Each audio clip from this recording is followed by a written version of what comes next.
Hello. So we're going to be going over WILOC number 23. Let's start with review, which is factoring the trinomial. So basically, you have 18.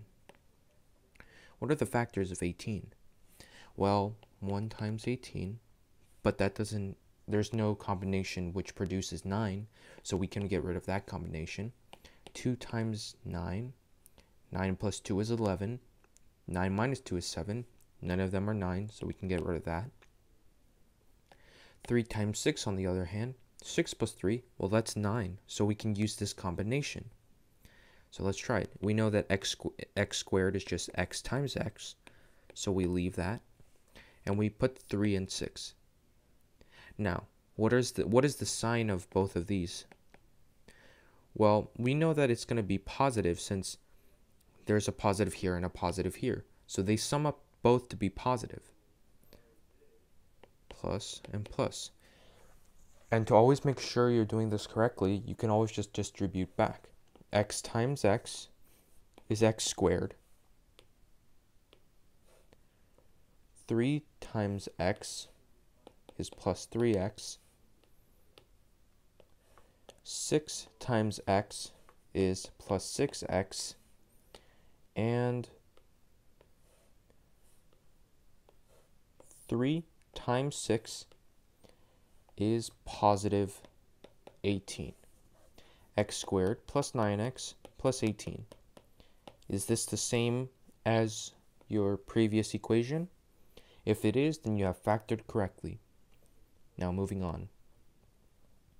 Graphing y equals ax squared plus c graphs. Okay, so you have y equals 3x squared. The easiest way to graph this is to find your y-intercepts and your x-intercepts. So for any x squared graphs, it'll have a U shape. Remember that. Whenever you see x squared, it's going to look like a U shape. Either it's going down or going up. It's going to have the form of a U. Now, what is the y-intercept and what is the x-intercept? Let's search for y-intercept first. Y-intercept is when x is 0, since you're going to have values only in y. So if you set 3x squared, x to 0, you get y is equal to 0. In that case, your only y-intercept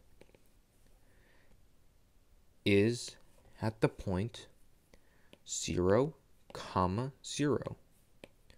Let's try finding your x-intercept. That's when your values are only found in your x place. So what does that mean?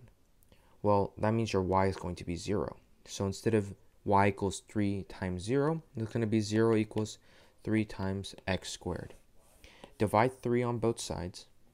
You get 0 is equal to x squared. X square root on both sides, and you just get 0. So your x-intercept is also 0, 0. What that means is that your only x-intercept and y-intercept are going to be located over here. Now, the way we can further this is we can also create a table, x, y. We know our graph is going to look something like this, but since there is a 3 here, that's going to change the actual shape of the graph. So let's try, whenever you have these combinations, always try these combinations, 0, 1, 2, and negative 1, negative 2. You know 0, 0, since that is both your x and your y-intercept. If you input 1 into this formula, you get 3. So 1, 3. Negative 1, and same thing, 3.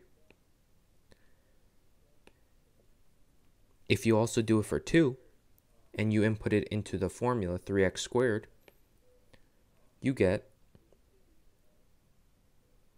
12. Negative 2, same thing, 12. So it would be 1, negative 2. Now, negative 1, 2, 3, 4, 5, 8, 9, 10, 11, 12. So your point is actually going to be all the way up here. And same thing for here. all the way up here. So from this, you can kind of see a pattern. And that pattern is wherever, if there's a point located here, then there is an opposite point that is at that same y level. Same for here. See, opposite y level, opposite y level. It's just that your x is flipped from its sign position. So for here, positive, and for here, negative. Same y value, just different x positions. Moving on.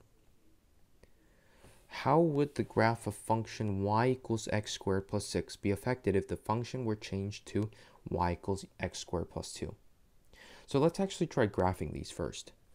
X squared plus 6, so we know our y-intercept is equal to 0, 6, as the equation y equals mx plus b, the slope intercept says that b is the y-intercept. So the fact that we know we can start our equation at 6. Now it's just x squared, so it would just look like your regular x squared graph. If you input 1, you get 1. If you input 2, you get 4. And that would be your graph. Now for here, x squared plus 2, our y-intercept is different, but our formula is still the same. So 2, 0, 2 would be starting from here, and x squared would just look like this. Like that. And that would be our graph. Now, how did y equals x squared plus 6 change when it was changed into x squared plus 2? What is the difference between these two graphs? Well, it's pretty obvious. We can see that as x squared plus 6 changed to y equals x squared plus 2, this graph went down. But by how much? Well, if we actually count from the point, we can see that this is 2. And this 1, 2, 3, 4. There's a difference of 4 in between these two graphs. So, how much did this graph actually shift by? The graph would actually shift by -4, as it goes down 4 times. When it goes from y equals x squared plus 6 to y equals x squared plus 2.